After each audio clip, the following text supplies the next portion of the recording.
Namaskar, good morning and Swagatam. Honorable Prime Minister of India, Dr. Manmohan Singh, Honorable Corporate Affairs Minister, Mr. Salman Khurshid, distinguished dignitaries on the stage, esteemed guests, respected members of the press and media, ladies and gentlemen. It is my privilege in welcoming you to India Corporate Week 2010. I now request Mr. R. Bandyopadhyay, Secretary, Ministry of Corporate Affairs, the moving force behind the India Corporate Week, to kindly give us a welcome address, please.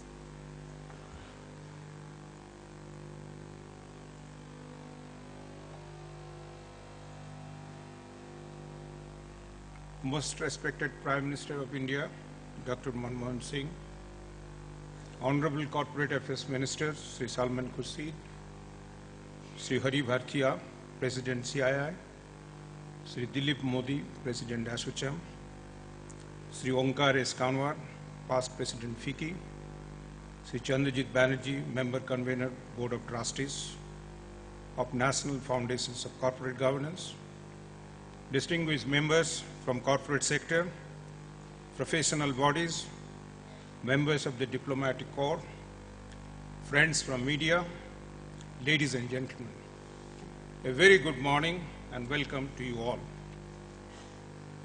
Today is a historic day for the corporate India when, after celebrating the first ever India Corporate Week in December 2009 and following robust economic performance during the entire year, representatives of the corporate sector and professionals have assembled here for the inaugurations of the second India Corporate Week and listened to the Honorable Prime Minister of India.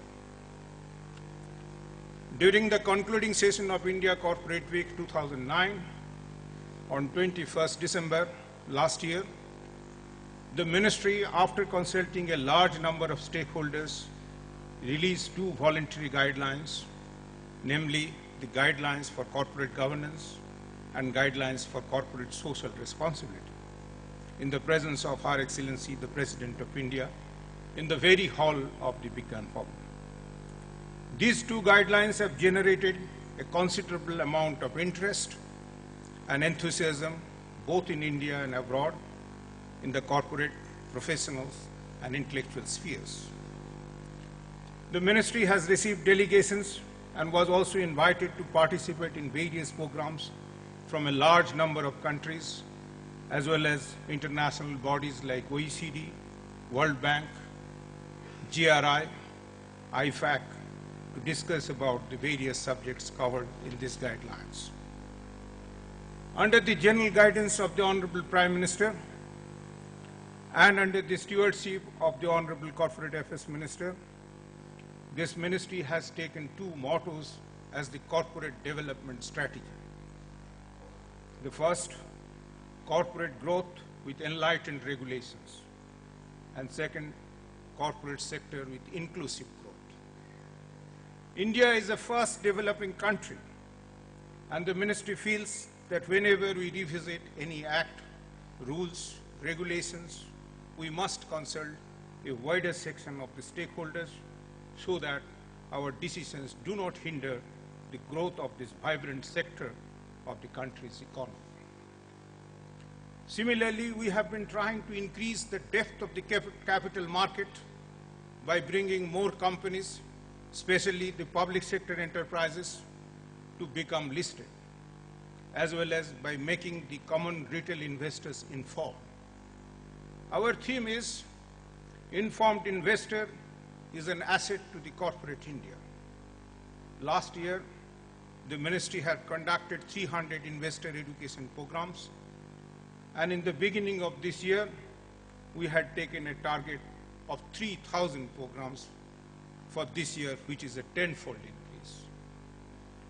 With the involvement of 18 national and regional level organizations like RBI, SEBI, NSE, BSE, MCX, and the trade and commerce bodies, educational and the professional institutes, we have made a little known program of the ministry, a national level program, and got it spread throughout the country.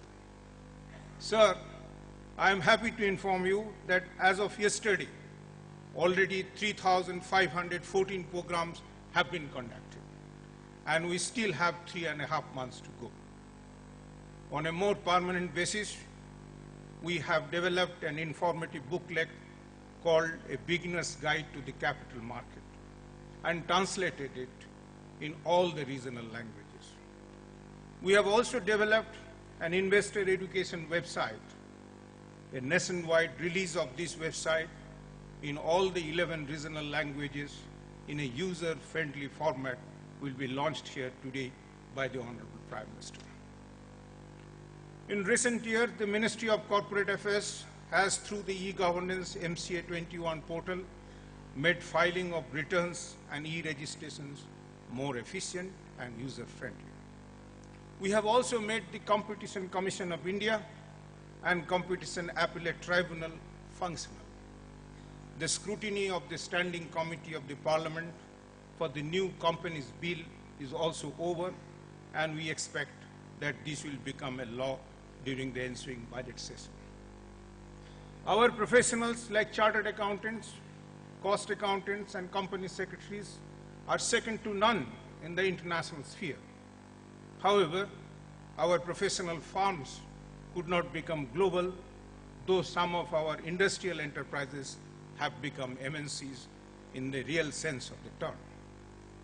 Ministry has passed the Limited Liability Partnership Act for encouraging the professional organization to take advantage of that act and become global in near future. Sir, under your guidance and stewardship, India has become a proud member of G20. The entire corporate sector and the representative of various other organizations present here, along with the Ministry of Corporate Affairs, feel a part and parcel of this achievement. So this year, we have decided to celebrate the India Corporate Week 2010 with the theme, Sustainable Business in 21st Century. With the active participation of all the apex-level trade and commerce bodies like CII, ASSOCHAM, FICCI, PhD Chamber, all the professional organizations, and many, many other regional and state-level bodies, we will be celebrating more than 400 programs in this week on various issues connected with the sustainable business. Today's inaugural event, ladies and gentlemen, is one of the rare occasions when the entire corporate India has come together along with the ministry to express their solidarity for the growth and the development of the country, and to listen to our thinker Prime Minister and get his guidance for taking our development efforts to a greater height in a more sustainable manner. On behalf of the entire corporate sector and on behalf of the ministry, let me now welcome our beloved Prime Minister, Dr. Manmohan Singh, with a unique flower bouquet. Thank you. Ladies and gentlemen, kindly give a standing ovation as the floral bouquet is presented to the Honorable Prime Minister.